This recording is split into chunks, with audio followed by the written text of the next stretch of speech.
Hello again, I'm Doug Smith, the host of Portsmouth This Week, the voice of Portsmouth, Rhode Island. Our special guest today is Rhode Island Department of Transportation Chief Engineer David Fish. David is also the Acting Administrator for Project Management. Welcome to the program, Dave. Thank you, Doug. It's a pleasure to be here. You guys have tremendous responsibilities in the state. You know, I was reading on your website, you're responsible for over 3,300 miles of roadway, over 1,100 bridges and railroad stations, bike paths, just about everything else. I guess the key question that all of us wonder is, how do you guys determine priorities for when you're moving forward here? That's a good question. Because we've gone through a reorganization where we use a project management-based reorganization within the DOT, we've adopted an asset management approach to assign priorities to all of our projects, be it road, bridge, bike path, transit, sidewalk, ADA improvements, any type of project like that. And so what asset management does is it's a systematic and strategic process to operate, maintain, and upgrade each of our assets effectively through the life cycle of that particular asset. And really what that means is that we take all of the data. It's a data-driven process. So we not only look at condition, we'll look at what are the traffic volumes that the asset carries, whether it be a bridge or a road. What's its importance? Is it next to a highway? Is it next to a hospital? Is it an evacuation route? Does it serve police or emergency vehicles? So we'll take all of that data and we'll do an analysis and see where the asset is in its life cycle. And so there are certain strategic, points where you can do repairs, preservation, or reconstruction of the asset, depending on where it is in that life cycle. So we went through numerous iterations to come up with our strategic 10-year plan. And we use those asset management principles to come up with a mix of reconstruction projects, as well as projects that'll go through preservation, high level of maintenance, and some minor repairs and rehabilitation.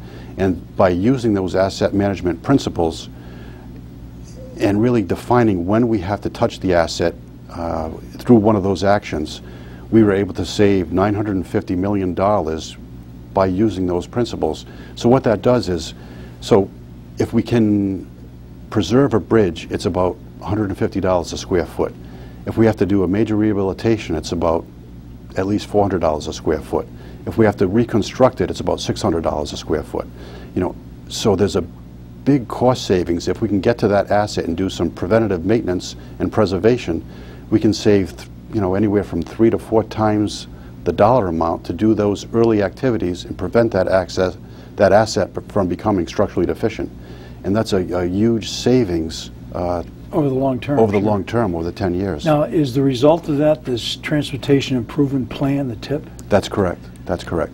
So the TIP is a lengthy process, and so we've come up with a 10-year strategic plan, a 10-year TIP, and we're one of only 3 states that has done this long-range transportation improvement program. And it's not just the DOT, it's statewide planning, it's RIPTA, it's DEM. We also solicit input from our stakeholders, which are citizens. In fact, the Aquidneck Island Planning Commission also weighs in on the TIP.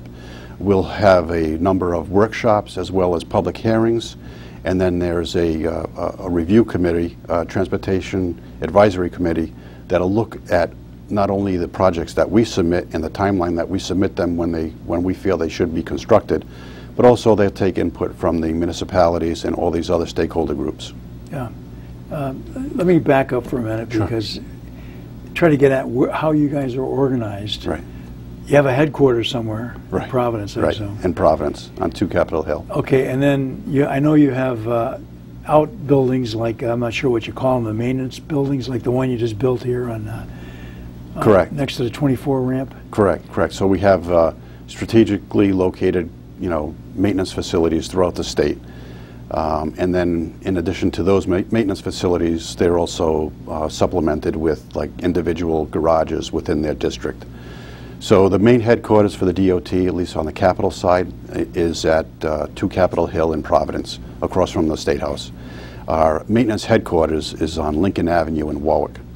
Okay, and I want to come back to this later, but what's the best way for input from citizens and also from even towns or representatives? How do they reach you guys in a meaningful way? Yeah, so we have a customer service section, and if you go to our website, you can find links to the customer service. It also provides a phone number where you can contact them.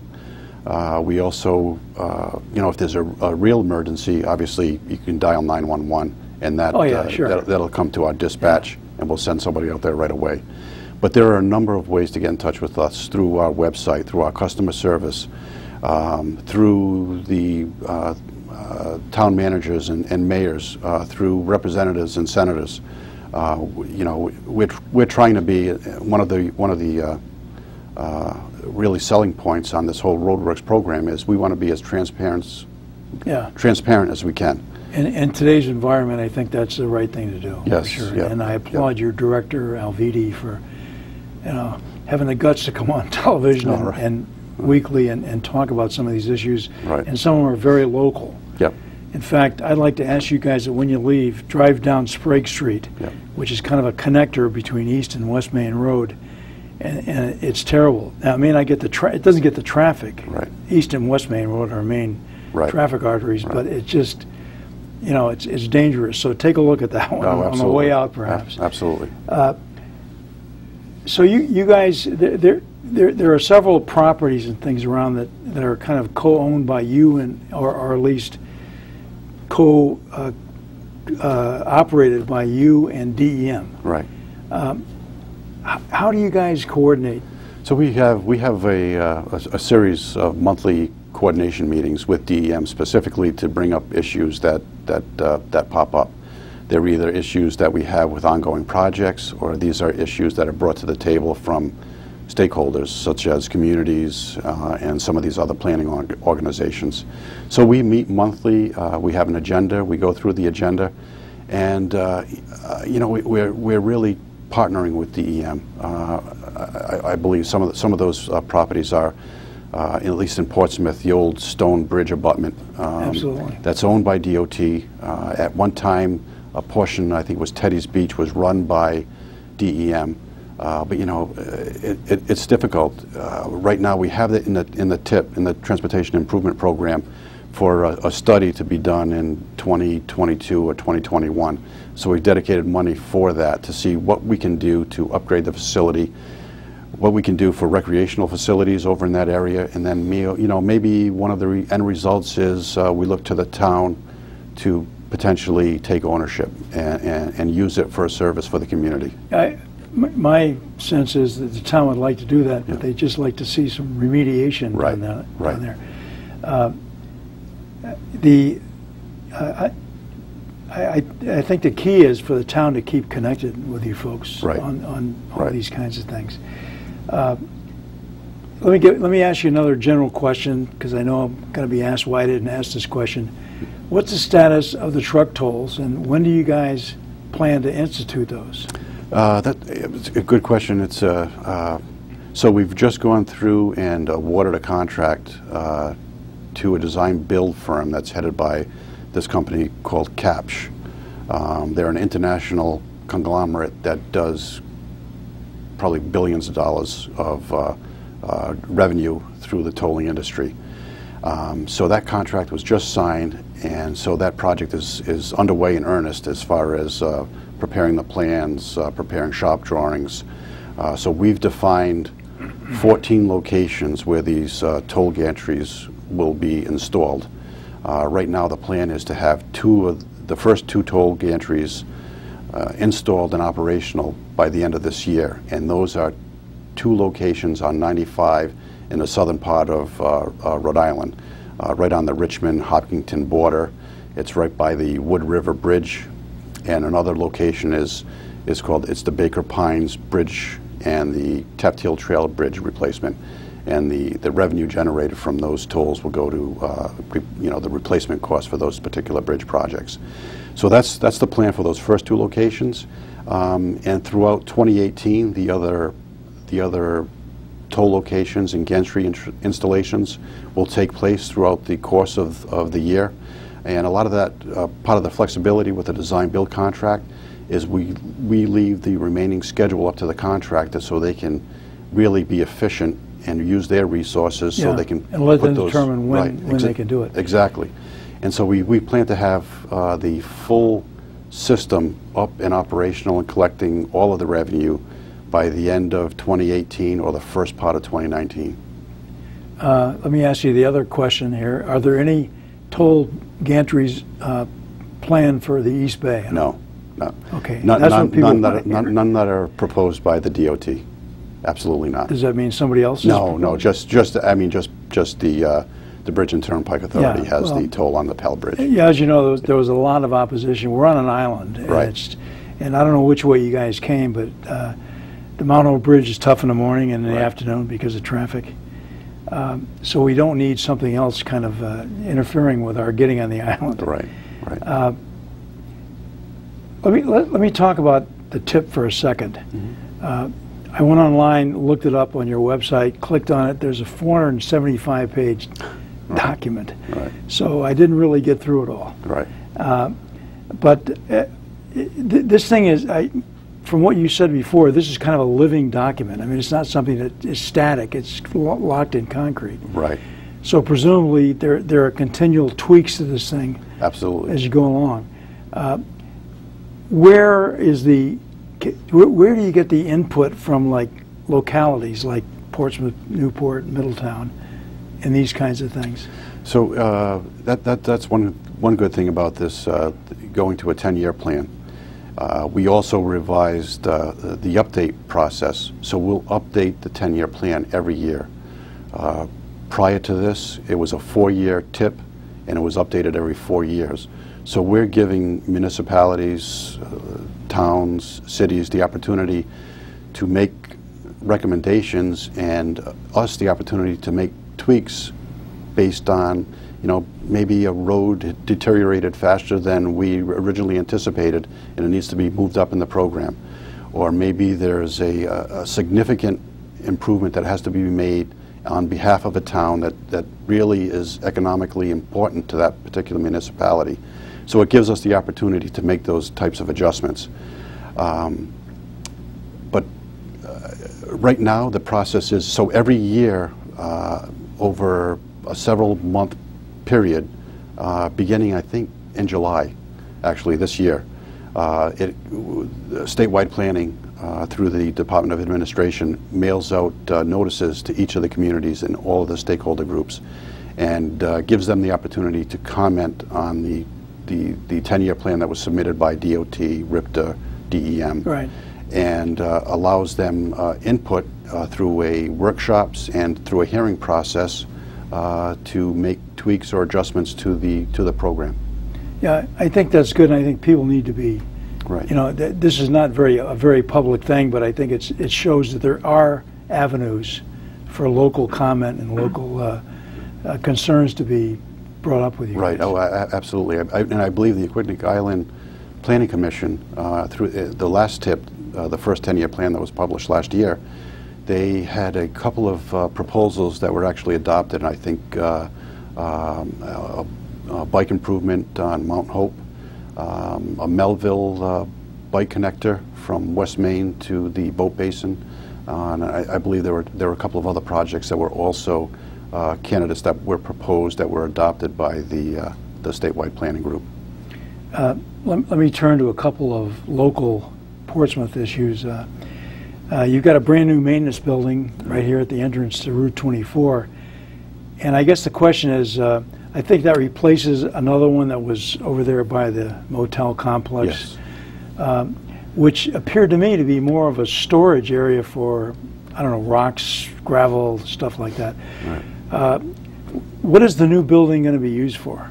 So even that old building, it was an office. It was the main garage for Aquidneck Island and Newport County.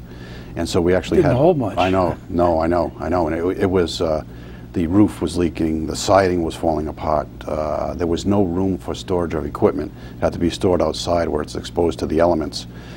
We actually had storage of chainsaws in individuals' offices.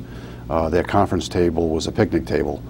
So it was really in dire need of a replacement. And so what we've done is, with that new facility on the opposite side of 24, you know, it's got modern offices. It's got a fuel depot where we'll be able to gas up all of our equipment right there. It also has it's called a brine solution mechanism, where it's only the second one in the state. There's one in our mid-state facility in East Greenwich, but this new Portsmouth facility also has that capability. And so what that is a really salty solution in a solution that's sprayed onto the road surface before a storm event. And it evaporates quickly, but it leaves a layer of salt, and that melts the first oncoming of any type of snow or freezing rain, and it makes it really more efficient for our snow plowers to keep the roads clear. Yeah. Now, So- have we used that? And We do. We can't use it in every location, like some of the environmental sensitive areas where you have public drinking water supplies. yeah, runoff into Right, marshes and right. stuff like that. It won't be used, but majority of the other roads it will be used, and it really is a benefit, and it really should aid in keeping those highways clear Yeah. from That's ice very and interesting. I snow. don't think most people know about that either. Right, That sounds right. like a smart move. Yep. We hope to get a tour and have that facility on this program at some point. Oh, terrific! It was a good project. It was the total budget was like $7.4 million, and I know we just opened it last month. Yeah, yeah. I noticed from the signs up there. I presume that this Portsmouth facility is your basic operation for the whole Quidnick Island. Absolutely, Quidnick Island and Newport County, and so it'll be much more efficient storage of material, salt and sand. Our equipment now can be stored indoors where it's not really exposed to the elements. Yeah. It'll add to the life cycle of those particular pieces of equipment. And it's actually much more environmentally friendly. It's insulated. It's as environmentally friendly as a garage can be, really. Yeah, So it makes a lot of sense to me, Yeah. particularly if you have equipment here. And I think that bodes well, because the more equipment you leave here, the more we'll be able to do when a storm comes. And we've had cases where the island's been shut off Right, right. from bridges and things. And so that's really important, particularly since DOT owns so many of our roads, Right.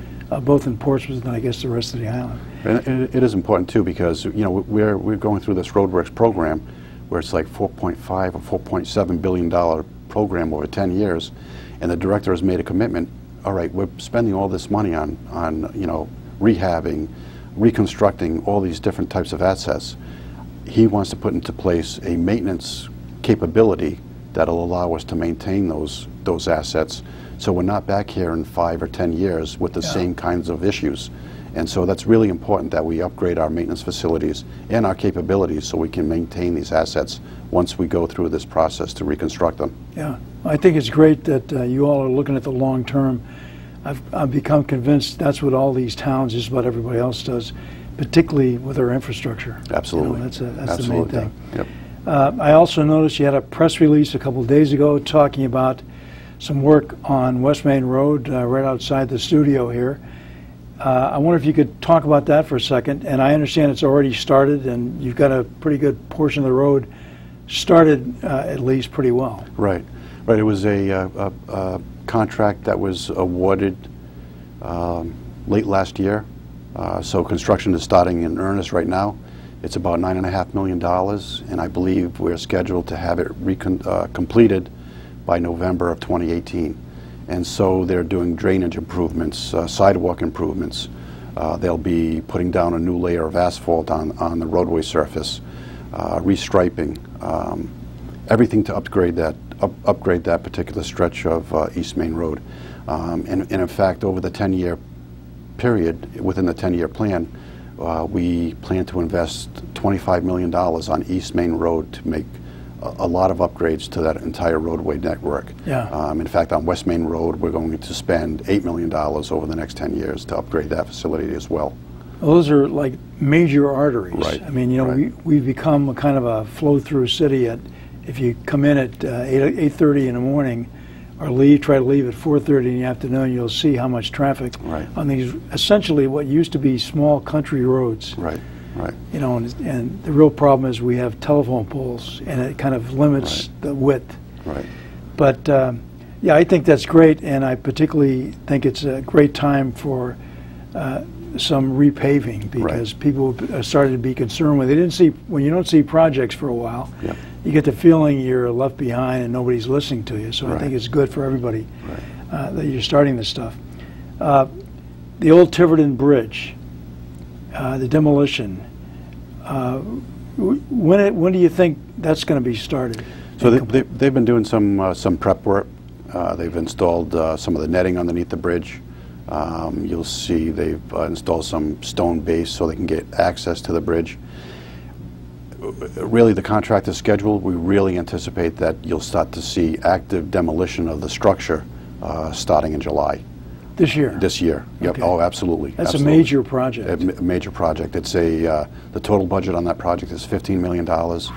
And we, right now it's on time and on budget, and we're working with the contractor. We'll do what we can to try to get it done prior to its scheduled completion date, which is July of 2018. Okay. So within over the next year, that entire superstructure, all the beams, the truss, will be removed to the tops of the existing piers and abutments. Yeah. And then we plan to follow up with a contract to remove the rest of the in-water bridge structure that's left.